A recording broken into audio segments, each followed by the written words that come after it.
there in YouTube land. This is JD. Welcome to my channel. Please like and please subscribe. What I have here today is a Hampden pocket watch, Hampdon pocket watch. Let me see if I can zoom in on that name at all. There we go.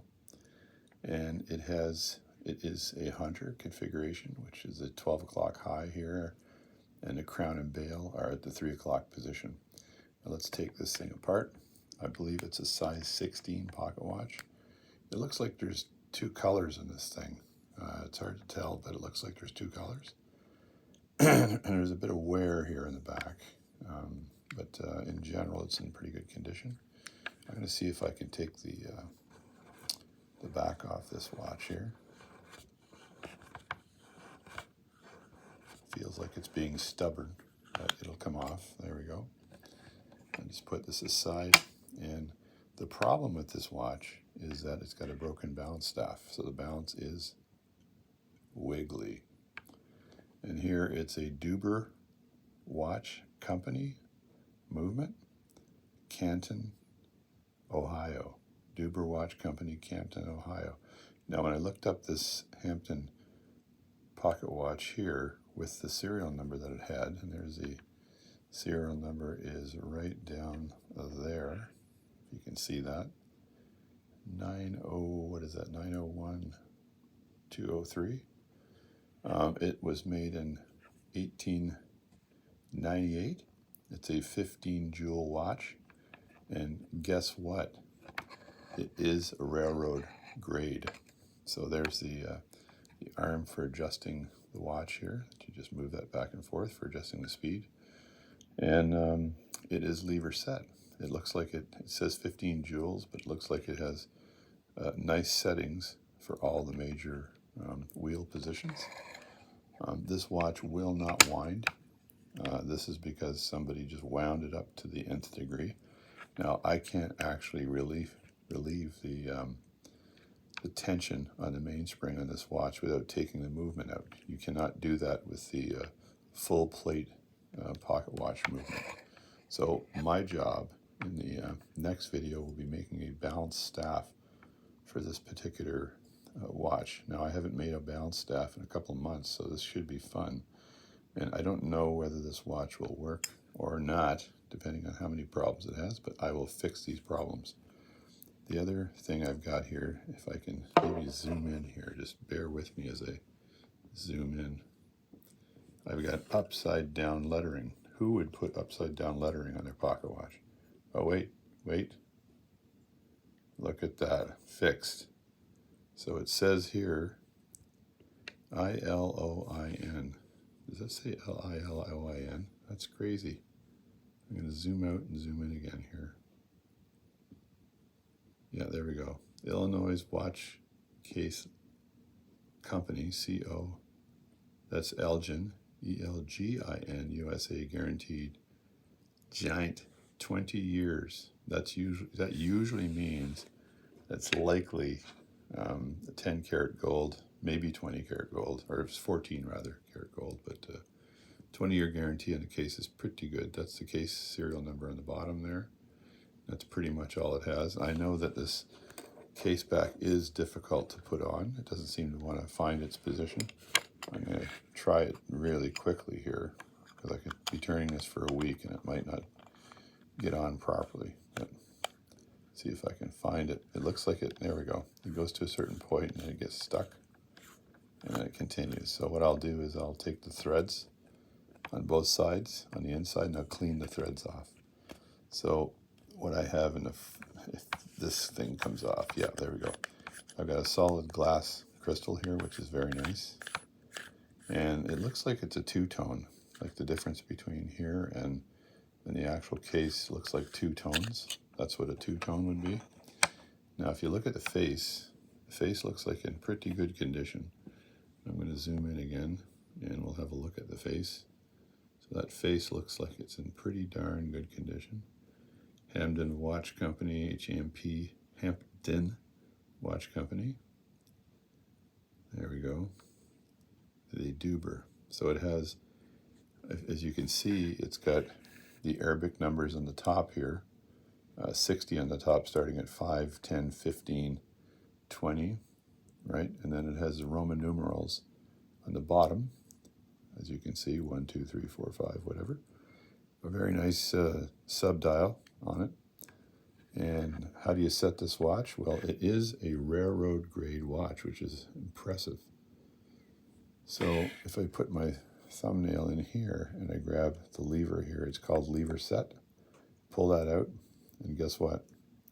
It turns. It feels a bit grindy right now because this watch likely hasn't been serviced in years. And you can see the hour hand kind of jumping to the positions. It's not super smooth. Yeah, there it is. Yeah, it's got to get a bit of a jump on it, which means I need to clean this watch as well as making the balance staff. So let me just leave this in the, I'll leave this in the Timex position, which would be 10 to 2, if you recall.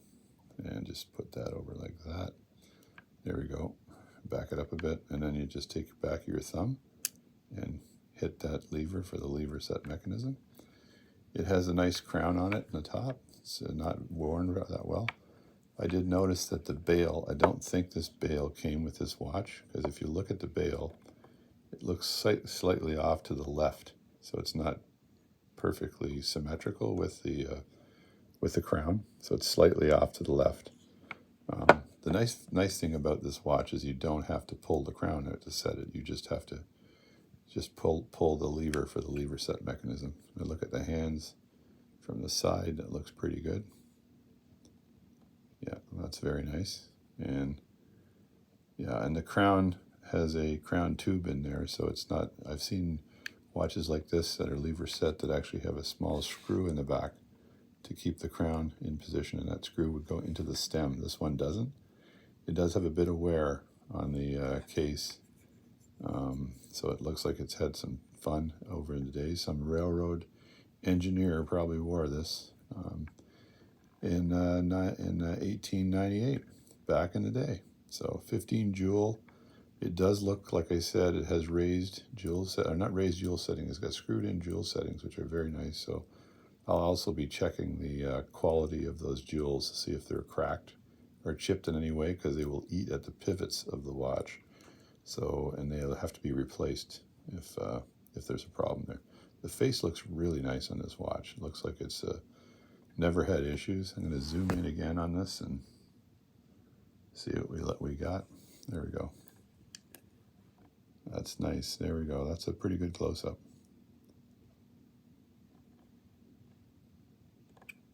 That is nice. So what I said earlier is I'll be working on the threads. See the threads on the side there? So I'll be working on the threads of the case back to make sure there aren't any bent threads. And you can do that just with a screwdriver. And when you get to the bent thread, you can work it back. And that way the watch does not have a problem. See how close I can get here. I think that's about it. Till the camera rejects me. This is a very, very early morning video, by the way. It's not even 6 o'clock yet. That's why I've got my BB King blues voice. Oh, yeah. Yeah. It's Only My Baby Loves Me, and She Might Be Lying Too. What a great song. So these watches that were lever set were set this way so that the train engineer, there'd be an individual that was responsible for setting the time on all pocket watches at the train station. And he would pull the lever out, set the time of the watch, and then put the crystal back on. And it was illegal for the person that owned the watch to actually remove the crystal.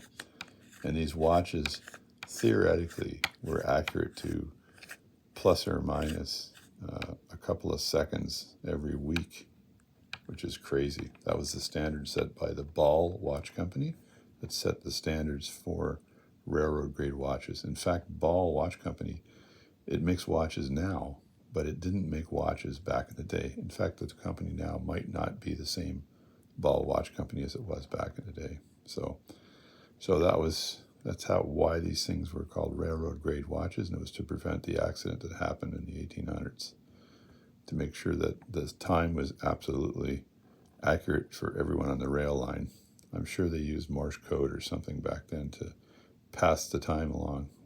You can research that and leave me a comment on how that happened. I may try to find a gold bail for this watch and just remove this one and replace it with a gold one once I completely service this watch. It looks like there's one little small chip here in the glass, but that's just personality. I think it's on the inside, actually. Not sure. Yeah, there we go. So that's it. The Hamden Watch Company railroad grade 15 jewel 1898 size 16 pocket watch. So thanks for watching my channel. The next thing we're going to be doing is disassembling this pocket watch and then taking that balance staff, using it as a master, and then for sizing and making a brand new balance staff on my lathe. So you'll see me making a balance staff and make sure that staff works perfectly. Again, I haven't done a balance staff in quite some time, so I'll take my time and cut that staff, and we'll make sure that works and everything's fine. So thanks for watching my channel again. Please like and subscribe and share with others. If you have any suggestions on the kind of video that you want me to make, just let me know. This is the early morning video from JD. Have a great day, and I'll talk to you later.